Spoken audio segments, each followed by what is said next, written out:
Welcome to the Antidote. This is Greg McCarran. And this is Jeremy Rothkushel.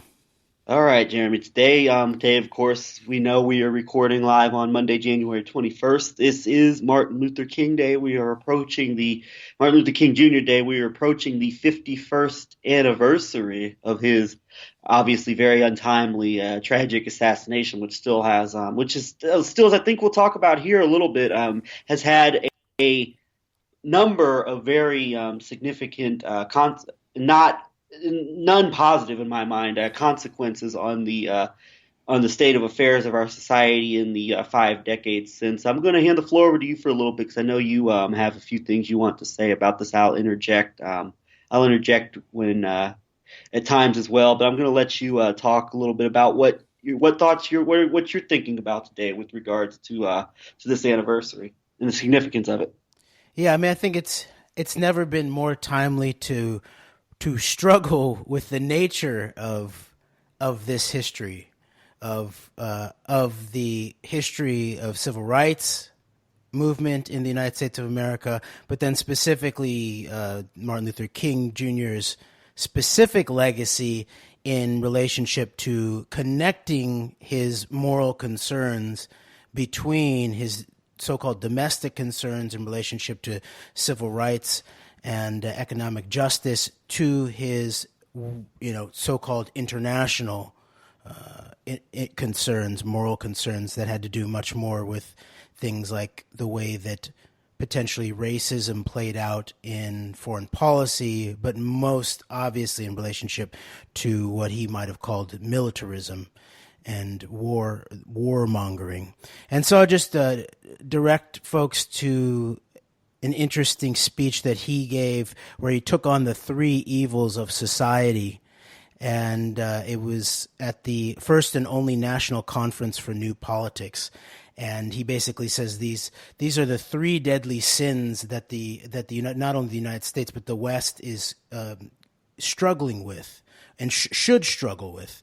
And he basically titled them militarism, racism, and materialism.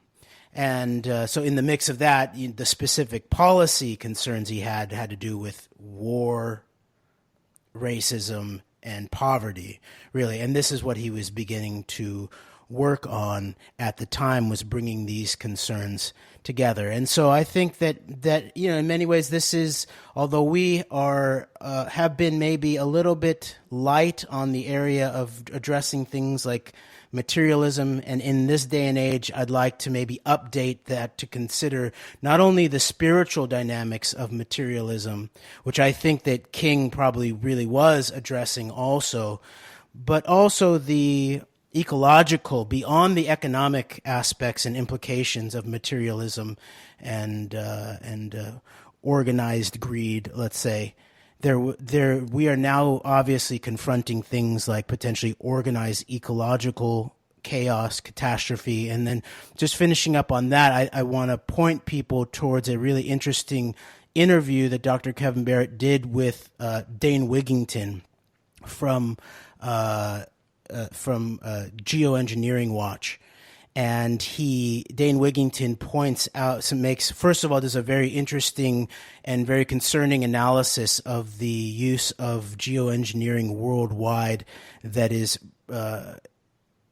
catalyzing a ecological catastrophe, and pointing out what all of the signs actually are in terms of the collapse of insect populations and all of that, and how virtually the entirety of the organized and funded environmental movement are perpetuating great wickedness in terms of their silence around the role of the climate engineering, weather weaponry, geoengineering aspect, and how it is at the core of the ecological catastrophe that's unfolding.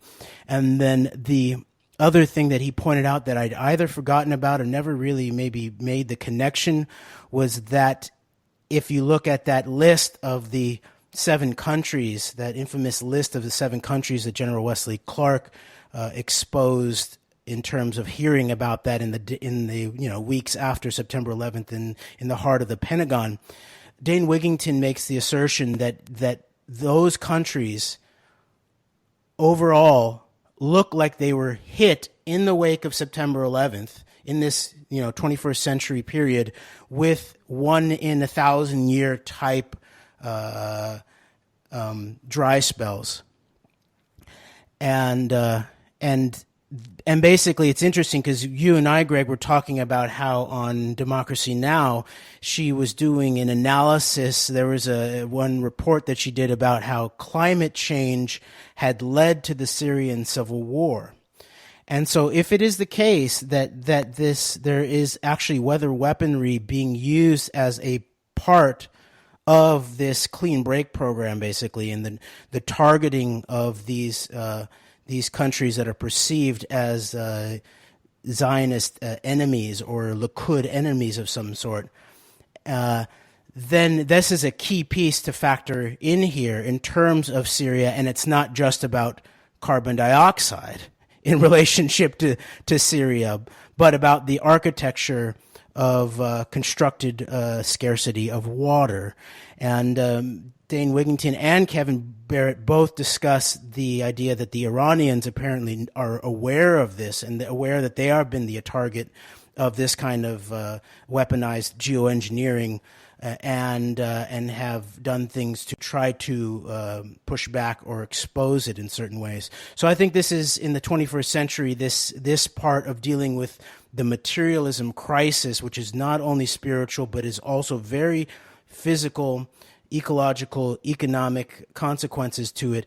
I think I would like to put more of my attention on that aspect, and in addition to some of the strategic solutions that I'm also aware of that have to do with things like holistic permacultural ecological design that uses the combination of scientific understanding with deep indigenous practices of how to actually cultivate a landscape that uses the natural patterns to fulfill human needs and resources. So I am going to be focusing more on that, I think, moving forward, while also remembering all of the work that we have done and will continue to do on these other issues. I just want to say I appreciate you bringing that up and bringing that up from that context, from this perspective here when you consider the possibility. And I think this is very important, the possibility of weather warfare being used, weather being used as a means of warfare against these particularly targeted countries that were on this list of targets post September 11th. And I'm glad you bring it up in this context, because one of the things for me, it's a real challenge for me to talk about environmental or ecological issues, because there's so much of a way that they're discussed within, we might call them conspiracy-oriented circles, where you talk about the chemtrails or whatever, and just in a manner that I think is not very credible in a lot of circles. So I'm glad that this is a possible way to open this up into a course of conversation where it can be a very serious conversation in this manner. And I think approaching it from this perspective, I think, is very, very valuable. So thank you for doing that. For sure, yeah. And then that question, are geoengineered droughts part and parcel of the military operations against some of these countries such as Syria, Iran, and others? So, but going back to this issue of war, and we dealt with this a lot, actually, and I'd point out that we've dealt a lot with both of these other categories a lot, war and racism. And by the way, I would like to point out that over and over again, over the last months, I'd say, Brendan O'Connell keeps saying that we, and you specifically, Greg, are trying to have been trying to force him or trying to smear him with an association with the alt-right or the so-called white nationalists and all of that. And I would just point out that, and everybody should go and look at the actual work and the history that we have on this channel of The Antidote, in terms of, I would actually say that of any sort of public platform, or show or analysis in the last, let's say, during the Trump years, I'd say we've dealt more with the deconstruction of both the current current phenomena and the back history of the issue of weaponized racism, and specifically about what we've been talking about in terms of so-called white nationalism, which is actually, we've pointed out with reference to a lot of people involved, white Zionism. And during even, while Brendan O'Connell, who I still very much appreciate his larger analysis, and I do still think that his larger analysis is very, very important to attend to, specifically the issue of the technology, where we're headed with the technology transfer, and all of that. But I would point out that while Brendan O'Connell was still promoting the work of Dr. David Duke potentially to be incorporated into his appeal to the High Court, or talking about it in a positive fashion, we were already, and you specifically, Greg, were really on target, really over the target in relationship to unpacking the David Duke phenomenon, how it fit into the deeper background of the Ku Klux Klan. I brought in the stuff about the history of the B'nai B'rith in relationship to the Ku Klux Klan. And so we were unpacking all of that, deconstructing it, analyzing it, and really, in a way, analytically separating ourselves, our own analysis from it in an analytical fashion. We actually, I would say, we brought Brendan up to speed on that, I would say. And not just Brendan, but I think we contributed a lot to that dialogue. And so I am resentful for you to be accused over and over and over again as if you were basically just endlessly talking about sort of like teaming up and having just friendly dialogues with the entirety of the white nationalist movement, and because it's not fair. And so I would ask people to just go back and maybe even go dig deeper into our archives and look at really what the analysis that we've done to actually expose the weaponized nature of this aspect of racism.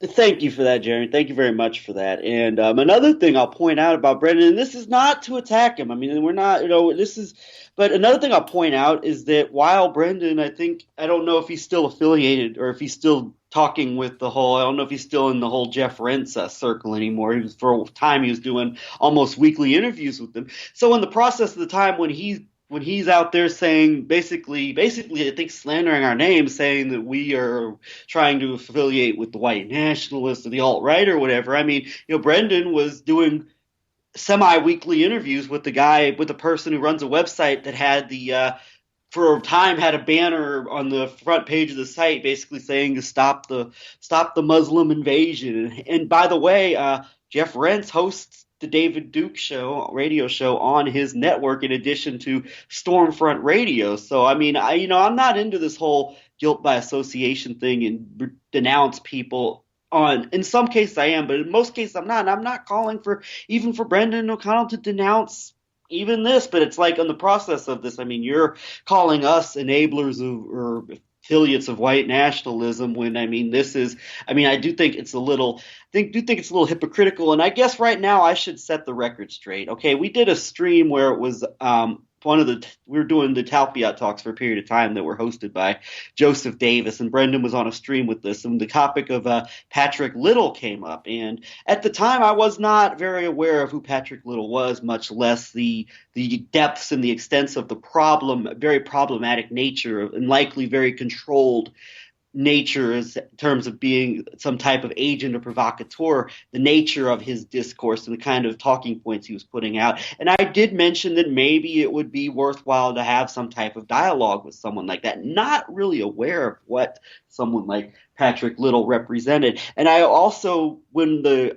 concept of the alt-right blood sports, I guess they were calling them, where you'd have maybe different people within the kind of the right, whether it's the very pro-Zionist, pro-Jewish alt-right alt-light as opposed to the alt-right, where these debates were going on, I believe, on this Public Square channel with J.F. Garipi. I looked at a period of time as possibly being something to, I think both of us did, to insert ourselves into as a means to bring some of our talking points into these very controlled nature of these type of events. And so there are some cases where if a possible opportunity to maybe inject some of our talking points, and I didn't really have any success with this, were to arise in the midst of some of these internet types of conversations or discourses, I might actually jump at the opportunity to maybe participate in something on the grounds of bringing our talking points into these conversations for people who have not heard them. I think very important things such as very much exposing how the very pro-Zionist, very pro-Israel elements of the right, you might call it the Clash of Civilizations faction of this whole neocon hawkish elements of the fighting the war on terror, come together with the very anti-Jewish, very racialist alt-right when it comes to things such as immigration policy, and how really the immigration policies of a country like Israel are really very much go hand in glove together with, say, a lot of these European countries such as Hungary. So in the process of this, I'm not against having even dialogue or even exposing various people within these right-wing circles that are putting out, I think, these very false and deceptive talking points. But I mean, at this point, if you look at the body of our work, it's just downright insulting for someone like Brendan O'Connell to claim that we're trying to, associate with, and almost like we're trying to be friends with these people. And that is the furthest thing from the truth. And I think even a very small glance at the work that we've done in the last 2 years on these topics, I think it's really an insult, and I think it's about time we did clear the air on this. Yes, and I don't want to go too much further down this road because we have some important topics to discuss in the last 2/3 of this show. But I want to thank you for bringing up the issue of discourse, public discourse, debate. I would say this idea of not ceding the discursive commons to bad ideas and negative intent and bad faith potentially. And that one of the things that I agree with Brendan on is the idea of being political and of being strategic politically. This is one of the areas I've always agreed with him, and some of my background proves that I work in that direction and am interested in getting even more strategically effective. I do want to point out the areas where I completely I disagree with Brendan, even in the realm not only of just ethics but of strategic political action, is in this idea of involving people's families in public discourse rather than having those conversations, privately out. I think that is, that's not meeting means to ends in a good faith way. And then also there's a violent discourse that I think is neither morally correct nor politically strategic, which has to do talking about wanting people to die and, beating people's, heads in and all that type of thing.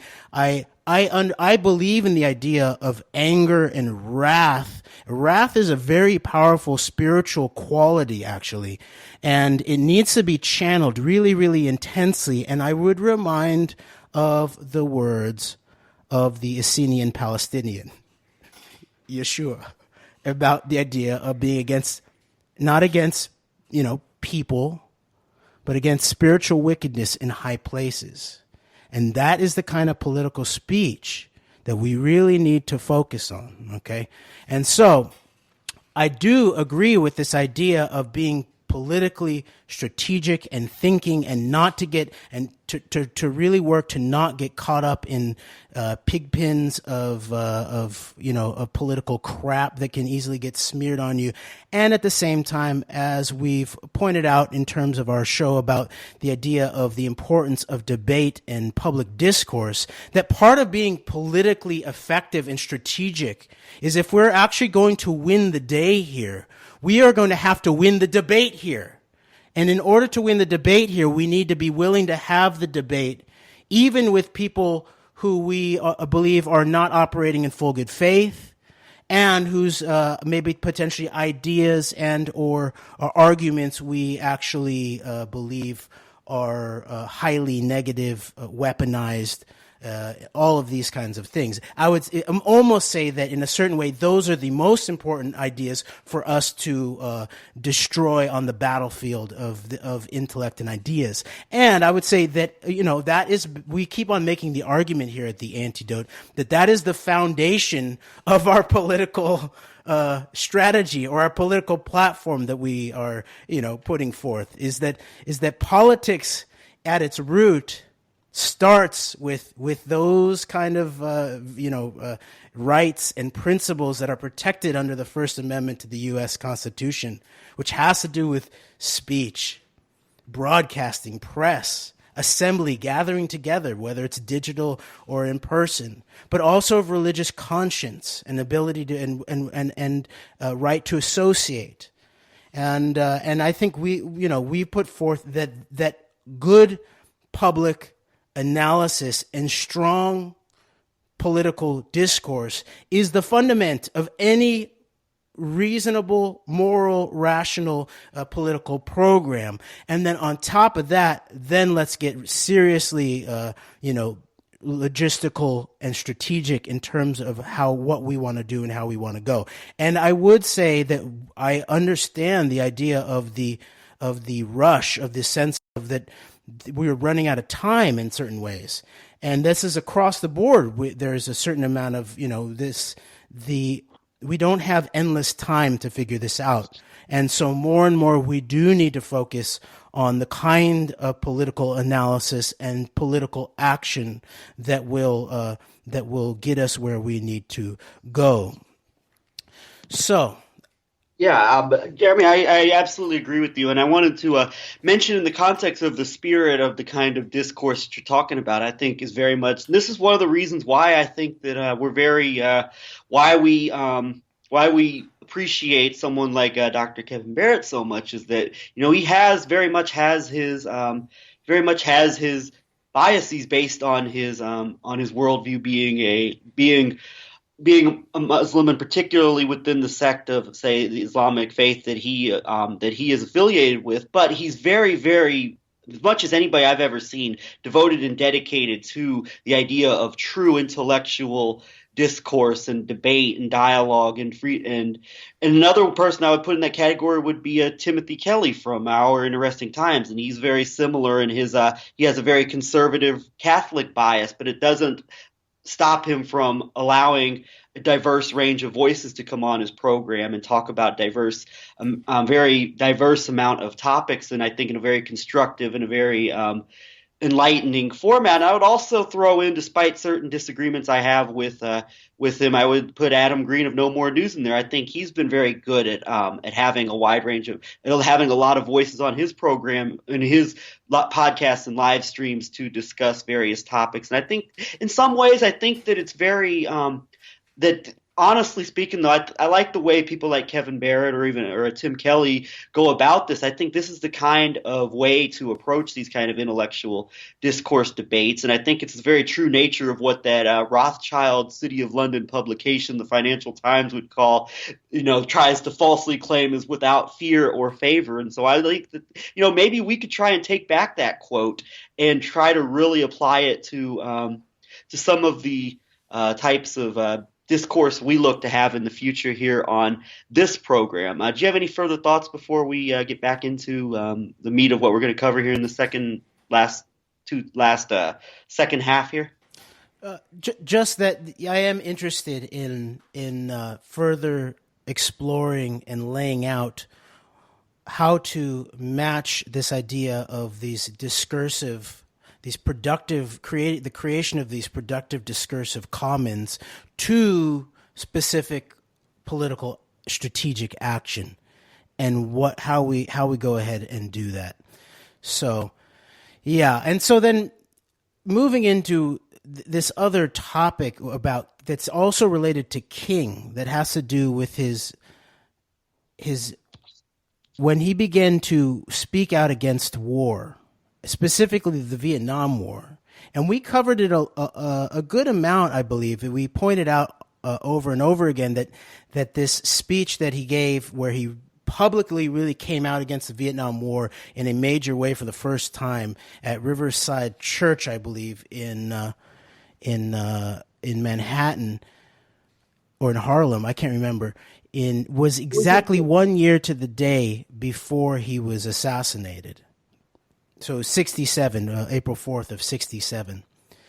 And he was intensely criticized. He was discouraged by not only some of his own African American civil rights leaders and companions, but also intensely criticized by the white and Jewish liberals, basically, and that he should know his place in terms of he was a figure for the domestic concerns of the Negro populations, and he shouldn't get too uppity and speak on things like foreign policy.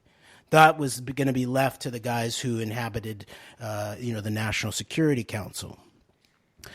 And but King pushed forward, and I would say that in the wake of what we know now about the Kennedy assassination years earlier, and remember too, that King Jr.'s assassination is basically, in some ways, also acts as a precursor to the assassination of Robert Kennedy just a few months later.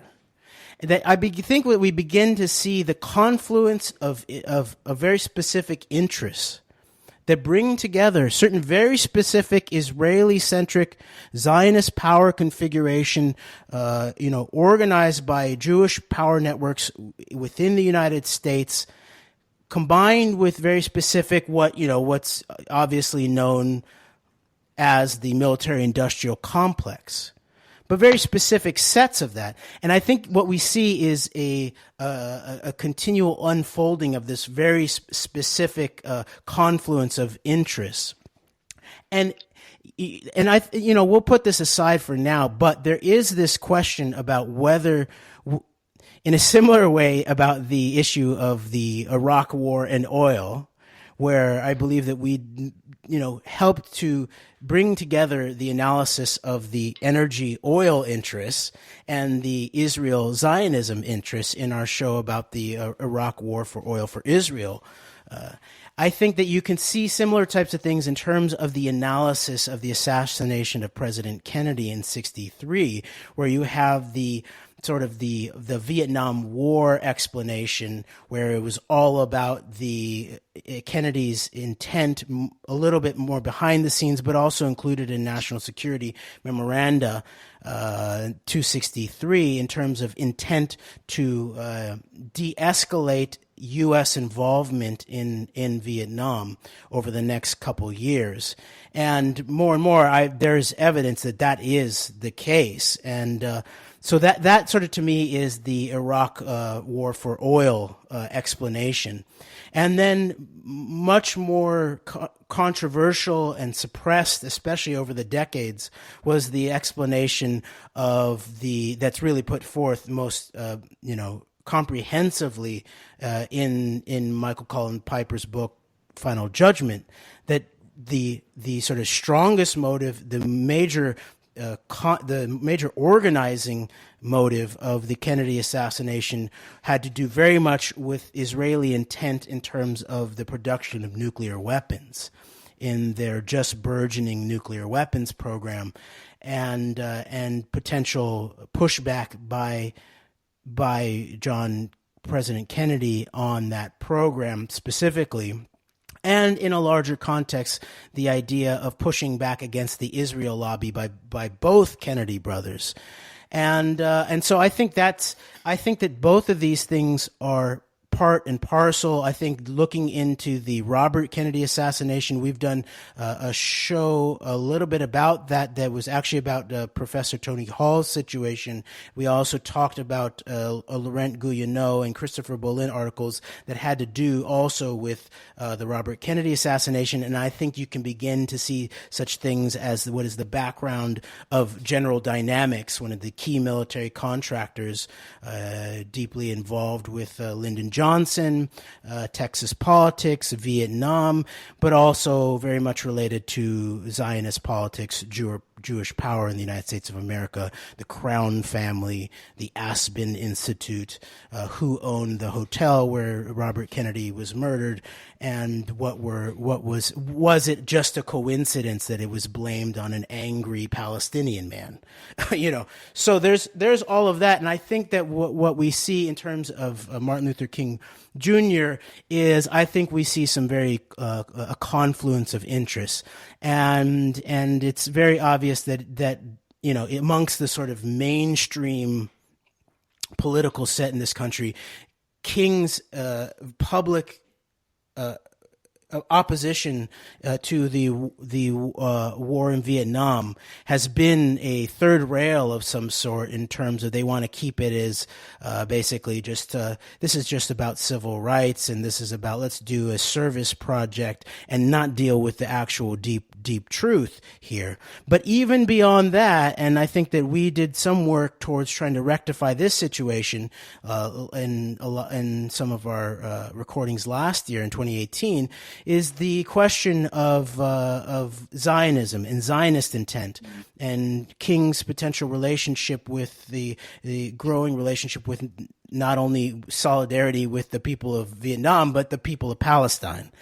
And that, I think, is going to be even more difficult to put into the mainstream than his opposition against the war in Vietnam. And tying all of this together, I would say, is such things as the nuclear umbrella, nuclear weapons, nuclear Jeremy, espionage.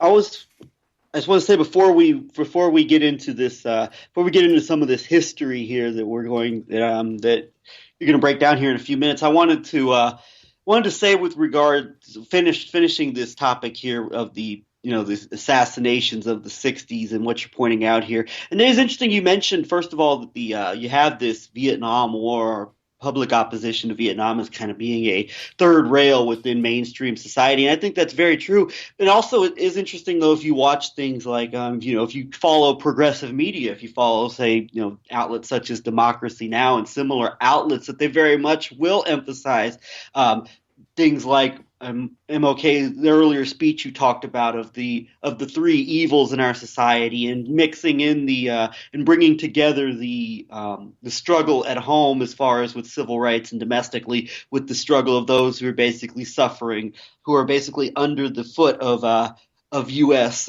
Foreign policy in Vietnam and in other places, and linking the struggle domestically and internationally. But even there, you have a third rail going beyond that, where, of course, serious questions about any type of conspiratorial elements being involved in these assassinations is very much, I think, off limits within this very controlled progressive media complex. And also, another thing that's out of this is, I'd like to bring this in, is when you consider the history of some of the things we've discussed earlier, we've talked about in our shows in the past, this history of basically the control of race relations and other domestic affairs by what you might want to call, some people might want to call a Masonic B'nai B'rith type of operation, where you have all of these groups and organizations that are very much at the forefront of shaping the discourse in terms of race relations, other domestic affairs, and then very carefully coordinated, I would say, spear within the past 100 plus years. And when you think of the assassinations of the 60s, and I would throw Malcolm X in here too, as being in many ways just as important as the Kennedy and King assassinations, which are a lot of people refer to the three assassinations of the 60s that changed American society. I'd put in there four assassinations. I'd include Malcolm X in this category as well. And I would say that the Kennedys, I think, is a seminal event in the history of history of American foreign policy, due to the consequential nature of the types of operations and the things that the Kennedy family were working to basically rein back influence of, obviously, attempts to stop Israel from developing nuclear weapons, as well as domestic influence of operations of lobbies such as AIPAC, by trying to get the predecessor to register as a foreign agent, and also even things like many of the things that Kennedy was said to have done, his steps he took against, say, the Central Intelligence Agency and other elements of domestic national security policy as well. And of course, and then Robert Kennedy, there was very much a fear that he would follow in his brother's footsteps. And something that I need to look into more, considering the mob role in the Kennedy assassination, if you try to look at maybe the Meyer-Lansky style interests, was Robert Kennedy as Attorney General, I believe, was actually very much into investigating organized crime in the U.S., and I need to educate myself more on that. But that becomes very interesting, considering the history that we're going to talk about here in a few minutes. And while that was very seminal from a foreign policy perspective, I think we have to look at Martin Luther King and also Malcolm X as being very seminal events in the history of our domestic policy. Because when you take in this century-plus long, basically the modern discourse as far as race issues go, other issues, whether we're talking about mainstream organizations like the Anti-Defamation League or the NAACP or ACLU, organizations like that, and a lot of their spinoffs within a lot of spinoffs within, say, the Black community or the Jewish community or other communities as well, and also even the white supremacist quote unquote angle with organizations such as the Ku Klux Klan. You've had this very, I'd say, elaborate and very controlled effort to deliberate effort to control the conversation, control the discourse around all of these domestic affairs. And of course, foreign policy fits into that as well. And I think with Malcolm X and Martin Luther King, you had two people who very much had enough influence, had enough power to break through this controlled paradigm as far as what has been constructed and put in place as a means of dominating the discourse on domestic affairs, whether it comes to race relations or whatnot. And so I think that this, in a lot of ways, you talk about the third rail of mainstream society, which is this opposition to the Vietnam War and trying to tie in the struggles of U.S. militarism with the struggle of poor, impoverished, underprivileged Americans at home. I think there's a similar third rail, whereas now it's time to take the next step and really talk about the significance of, the Kennedys in terms of the types of foreign policy, national security initiatives that were being challenged by the Kennedy brothers, as well as leaders such as Malcolm X and Martin Luther King, and threats that were posed by these two men in particular to this very constructed, controlled, false narrative that you have in place on race relations and other issues. And I think things that if they were further evaluated more honestly and more thoroughly by people, I think you would start to see through a lot of the very controlled, contrived nature of the discourse in the age of Donald Trump, where you have all of these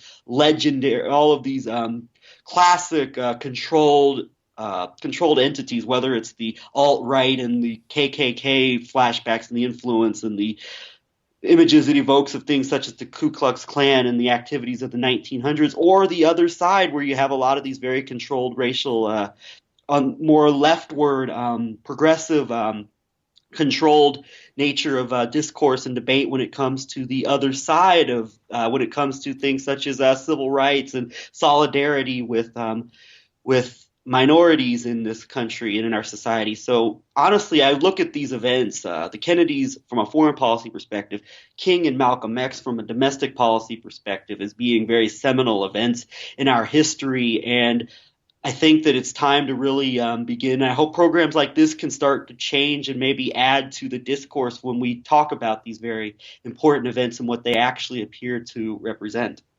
Thank you so much, Greg, for that understanding and the rubric of understanding. This is actually, I would say, what you just laid out is the core of what we might call deep politics and why it's important.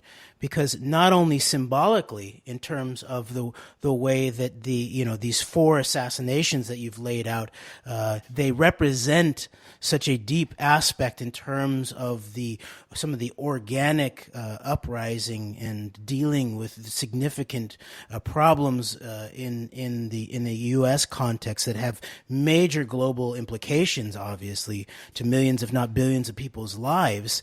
It also is actually where the rubber meets forks the road in terms of politics, political leadership, and that many, like you pointed out to me, Greg, that there was groups of people that were going to follow up even after the assassination of Dr. King, and people should go look at the history that William Pepper has done as a key player in bringing a lot of this truth to the world in a legal fashion on behalf of the King family. His trilogy about this whole all of these events is crucial, and we pointed out before that a good introduction to that is Guns and Butter, Bonnie Faulkner's interviews with Pepper over the years, especially the most recent ones, and that even in the wake of his that Pepper lays out that a key piece of what he's been able to trace in terms of U.S. military intelligence involvement at the highest levels in terms of going ahead with the King assassination was that he was organizing this People's March, basically, a people's campaign that was going to take it to D.C. And lobby on behalf of the people and have a long-term encampment at some level, but also an assembly, but also have people go up to Congress to lobby Congress on behalf of we the people, and connecting this idea of the war in Vietnam and the massive amounts of resources that were going into the death and destruction in Southeast Asia, and how that was connected to the undermining of the cities and towns, and specifically inner cities of the United States of America, the investment there. And people were going to follow up even after that to go through with it, but because of that there was then the gap of leadership, the thing fell apart. So it really shows that not only is it symbolic, but it is very about the core of what we might call deep realpolitik, in terms of when you take out a leader who is able to articulate and mobilize,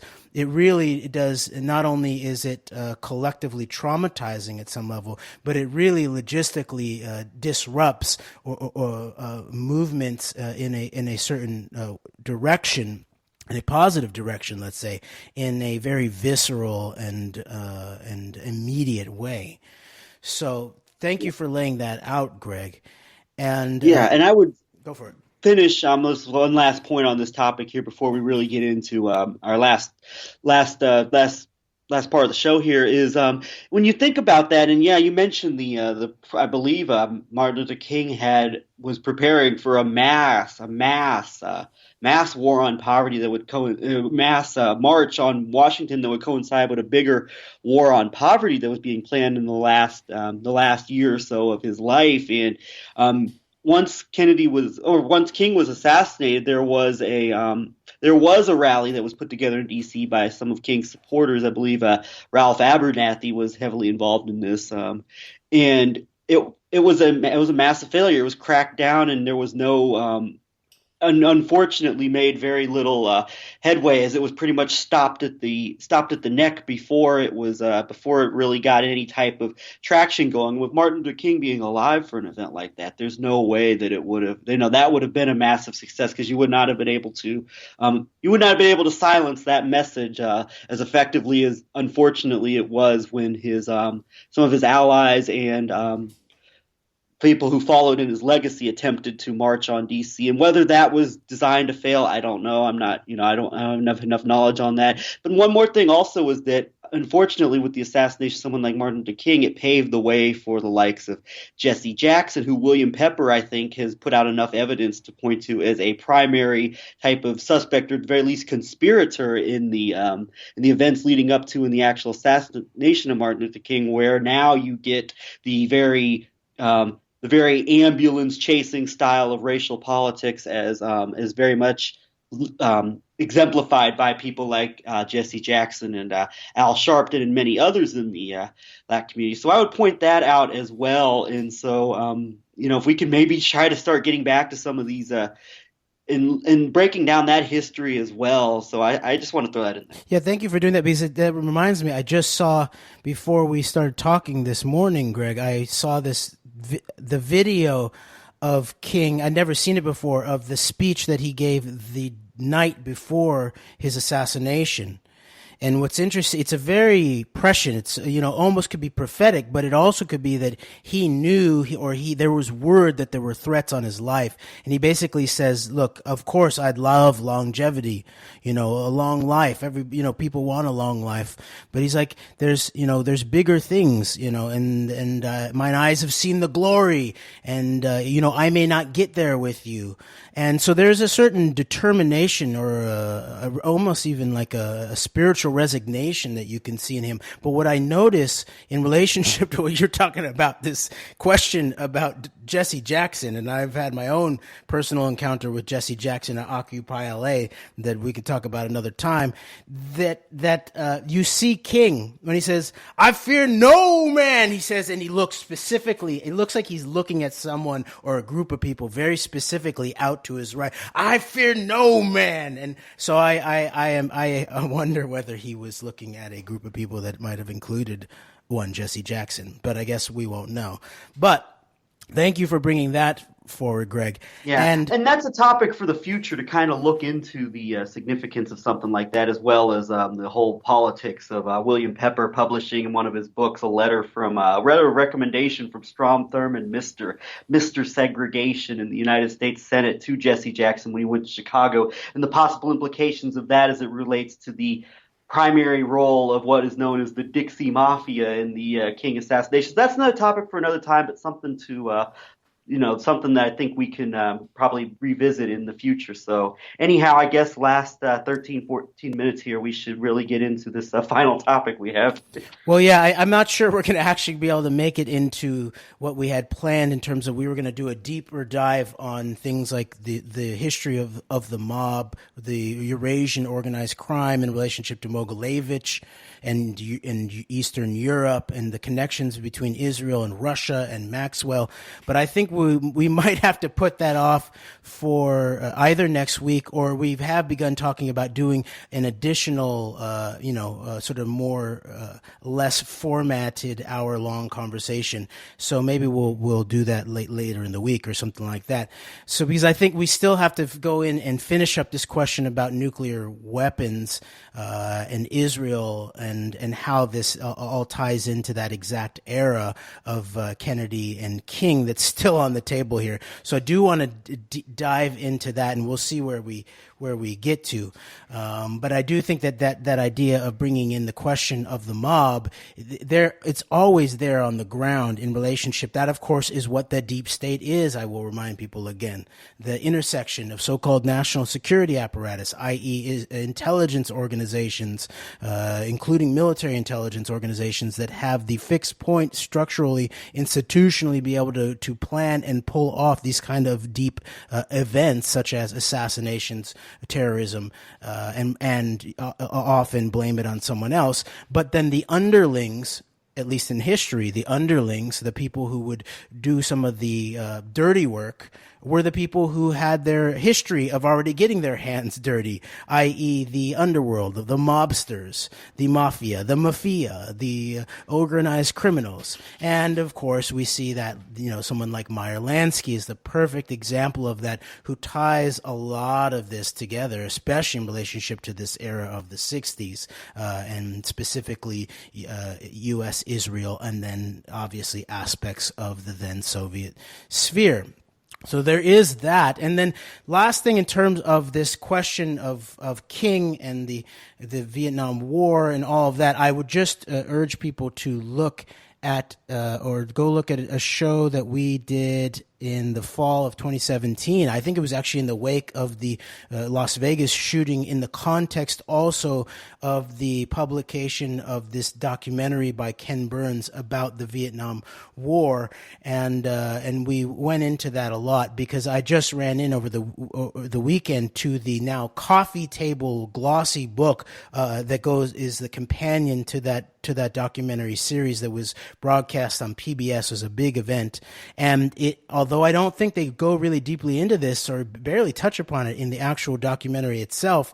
In the coffee table book, there's a multiple page glossy spread about an argument against why Vietnam had any, would have changed in any way or was changed in any way by the Kennedy assassination.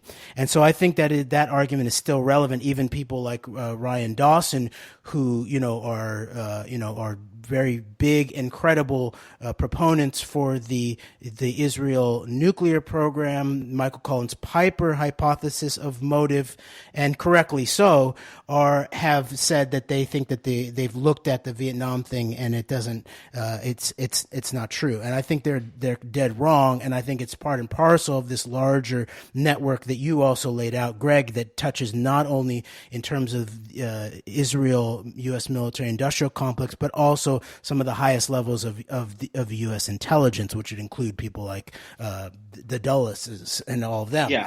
So in my view, it seems to me that I think the best case can be made. I think that you have obviously this very, very third rail, and I do think the Israel angle is the one that obviously the one that I think scares people the most when you really think of it from that matter. As far as what the way the JFK assassination discourse is done, it's safe to talk about a lot of other theories that are out there, like the mob or the Soviets or Cuba or Vietnam or whatever, or as Roger Stone, LBJ did it, even though that ties into Israel, it seems like more and more. But I do think that just because the Israel topic of this is forbidden, I don't think that we should just dismiss automatically other possible motives, and even how these motives may have interconnected with each other, where someone like Kennedy could have been to the point to where enough people were angered in a diverse amount of policy matters related to domestic policy, foreign policy, issues related to national security and intelligence, that it was almost like maybe, I don't know if you want to say at some level a grand bargain of convergence of interests and necessities to have this particular president taken out. So I don't think it's wise, because we understand obviously the seminal Israeli role, and I do think at the very forefront of this, I think you do have to consider obviously this the nuclear weapons issue, and that probably to me is the most, I think, damning case of all that can be made. But it doesn't mean to just dismiss all of these other interests as well. I think they all kind of converge together. Yeah, so let's dig into this nuclear issue and at that time. And I think it is related to King's stance against war and militarism. Because I pointed out before that the nuclear umbrella, not only the nuclear umbrella as it's classically known as a sort of a protection racket of some sort during the Cold War, but actually the nuclear terror umbrella, as we might put it, about the idea of living underneath this potential threat, and then the specifics regarding Israel's intensely destabilizing long-term, destabilizing not only the Middle East, but also how it led to all of these global operations, including things like assassinations of U.S. presidents. It obviously is a key organizing factor, which is why also that one of the other things that Brendan O'Connell criticizes me for specifically is including the evolution of the macro-nuclear threat during the era of the 50s and 60s in relationship to Israel, and the formation of LACHEM, the Scientific Bureau of Relations, Sir Shimon Peres, his nuclear intelligence agent, Arnon Milchan, the producer of Oliver Stone's JFK, and how that progressed into what I said was basically the strategic use of tactical micronuclear weapons in the more modern sort of run up to the war on terror, where I've then also said that that's what the idea of the cyber domination project of Taupiat, the modern, the contemporary threat emanating out of the heart of Israel, is basically the contemporary moment in the evolution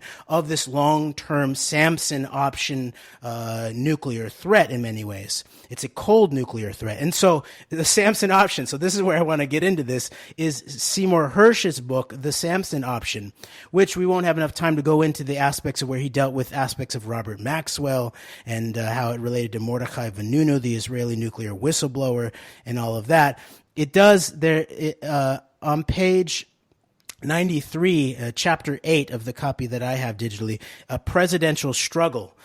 Quote, Abraham Feinberg shared Louis Strauss's belief in operating behind the scenes on behalf of Israel, but Feinberg operated in a way Strauss could not, with single-mindedness and abandon. Feinberg, a New Yorker who made his fortune in the hosiery and apparel business, had helped bankroll Harry S. Truman's seemingly doomed 1948 presidential campaign. By the presidential campaign of 1960, he was perhaps the most important Jewish fundraiser for the Democratic Party.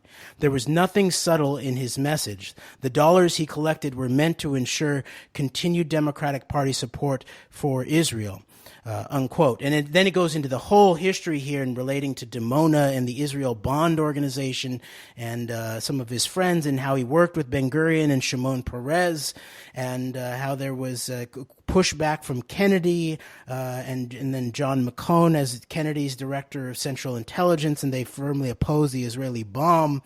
And then it goes also, he's basically, Hirsch is describing Abraham Feinberg as that generation's maybe Chaim Saban or something like that, right? The Democrat, the big Democrat Zionist funder.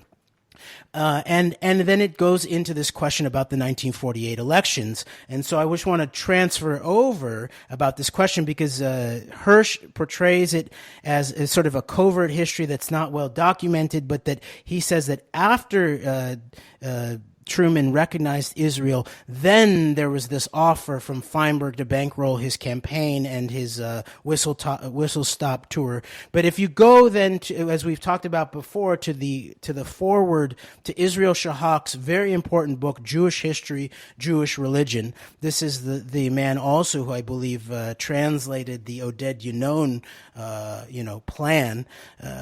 In the foreword by Gore Vidal, I'm going to read this. Quote, sometime in the late 1950s, that world-class gossip and occasional historian John F. Kennedy told me how in 1948, Harry S. Truman had been pretty much abandoned by everyone when he came to run for president. Then an American Zionist brought him $2 million in cash in a suitcase aboard his whistle-stop campaign trail. That, quote, that's why our recognition of Israel was rushed through so fast, unquote. As neither Jack nor I was an anti-Semite, unlike his father and my grandfather, we took this to be just another funny story about Truman and the serene corruption of American politics. So I think there's an interesting question here about whether this Hirsch narrative is some knowing or unknowing limited hangout about this, and that this actual Zionist big backing behind Truman was actually, as we've talked about it before, the question of the Stern Gang letter bombs being the mob lead, or this Abraham Feinberg massive amounts of cash as the silver, and that this happened actually before Truman recognized Israel rather than after. And then one last thing that I just want to open up before we run out of time, which I hope will then lend itself to future conversations about this, is the israellobby.org/Feinberg document. And it talks about Feinberg is best known for lobbying for the state of Israel and organizing Harry Truman's whistle stop tour. But then later on in this first paragraph here, it says that a few years later, President John Kennedy fought for biannual recognition or inspections of Dimona and verifiable Israeli assurances that it was not a nuclear weapons production facility. In 60, Feinberg funded the American Israel Public Affairs Committee as it mounted U.S. disinformation campaign about Israel's nuclear weapons program. And then this key thing down here said, Feinberg and his close associate, David Wall, considered selling a newsletter called Israel Speaks that had previously been known as Haganah Speaks to the Jerusalem Post, but later closed it down rather than register. Wall, among other Feinberg associates, was a long-time undercover Soviet agent beginning in the 1930s, codenamed quote-unquote Pink in the United States. FBI surveillance coverage of Feinberg stops during a period reporter Seymour Hersh characterizes as Feinberg's moment of greatest influence over U.S. policy, the Lyndon B. Johnson administration. Okay, so that's very interesting, and we'll link to all of that. We've run out of time, but Greg, thank you so much for all of your contributions over the year to this important discourse. So, Antidote. Likewise. We out. Thanks, Greg. Bye. Likewise.